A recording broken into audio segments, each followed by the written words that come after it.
এই মানুষ ও বান্দা যে বান্দায় তার এলাকা মহল্লা তার সমাজ তার খানদানো তার এলাকা তার ডিস্ট্রিক্ট ইয়া তার স্টেটের মধ্যে তারে আল্লাহ ক্ষমতা দিছিল হে ফয়সালা হকভাবে করছে না এই না হক ফয়সালা করার কারণে কিয়ামতের দিন ও রূপ ধরাই আল্লাহ করে খাড়া করবে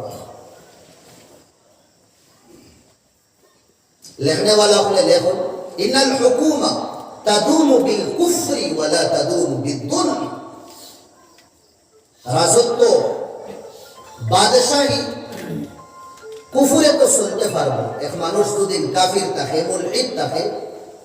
হে দুদিন চাই দেশ চালাইতে পারবো কোনো অসুবিধা হইত না আর এই দেশের রাজায় দুদিন জুলুম শুরু করিলে না ইনসাফি দুদিন করে প্রজার উপরে তার হুকুমত বেশ দিন টিকত না আল্লাহ জাহির করে দিবা বরবাদ করে দিবা